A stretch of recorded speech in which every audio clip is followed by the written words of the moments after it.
Assalamualaikum warahmatullahi wabarakatuh. Bismillah, alhamdulillah, wassalatu wassalamu ala rasulillahi wa ala alihi wa ashabihi wa mawalahu ba'du. Ikhwafillah, talib wa talibat yang semoga dirahmati Allah subhanahu wa ta'ala. Pertama perkenalkan terlebih dahulu, Ismi Riyandi Maulana Sugandi. Ana berasal dari Cianjur, Jawa Barat, orang Sunda, As-Sundawi Al-Uhudi. Dan insya Allah pada setahun ke depan antum semua akan belajar bersama saya di mata pelajaran Sirah Nabawiyah ya, seperti itu. Perlu diketahui bahwa ana guru sirah ikhwan dan akhwat. Jadi insya Allah akan bertemu dengan ana pada setiap pekan ya, satu kali dalam sepekan insya Allah di kelas.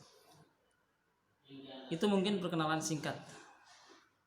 Adapun masuk ke materi pelajaran sirah nabawiyah, perlu diketahui bahwa sirah ya, mungkin ada yang sudah tahu atau ada yang belum tahu sama sekali apa itu sirah, atau mungkin tahu artinya saja, tahu pelajarannya saja tapi tidak tahu maknanya.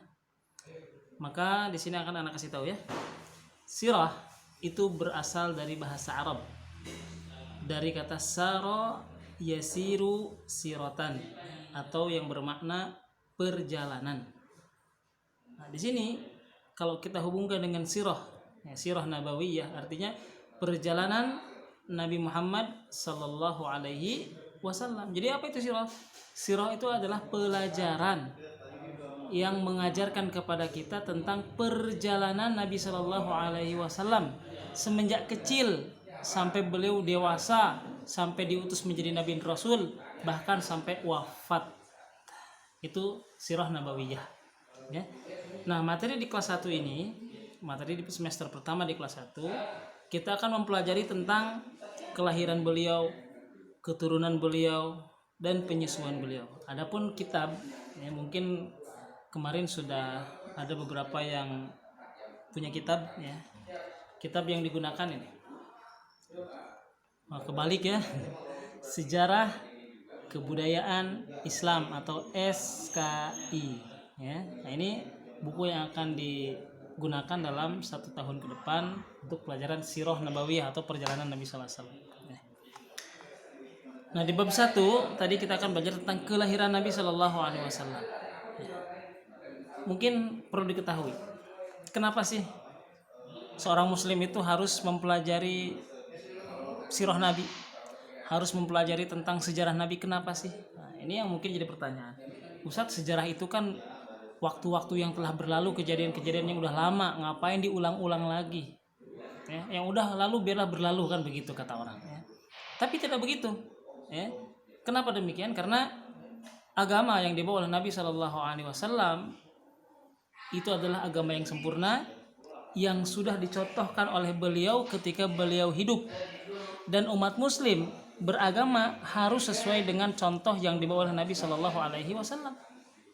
Bagaimana kita tahu agama yang diperlakukan oleh Nabi Shallallahu Alaihi Wasallam kalau kita tidak mempelajari sejarahnya? Nah, salah satu fungsi dari sirah adalah untuk memperkuat keimanan kita, memperkuat ketakwaan kita terhadap agama ini ya, karena kita bisa mengetahui bagaimana Nabi melakukan segala sesuatu, bagaimana tindakan dan perbuatan Nabi SAW pada zamannya ya, sesuai dengan wahyu dari Allah Subhanahu wa Ta'ala. Karena tentunya sebagai seorang muslim kita harus mencontoh semua segi kehidupan Nabi SAW, mulai dari berbicaranya, berjalannya, berpakaiannya, makan, minum, apalagi tata cara masalah ibadahnya. Dan ini tidak bisa kita ketahui melainkan kecuali hanya dengan mempelajari sirah Nabi Muhammad sallallahu alaihi wasallam. Insyaallah nanti ke depan kita akan mulai masuk ke materi ya. Begitu pentingnya belajar atau mempelajari sirah Nabi Muhammad sallallahu alaihi wasallam. Semoga Allah berkahi pertemuan kita yang singkat ini ya. Aqulu qouli hadza wa astaghfirullahal adzim wa li wa lakum.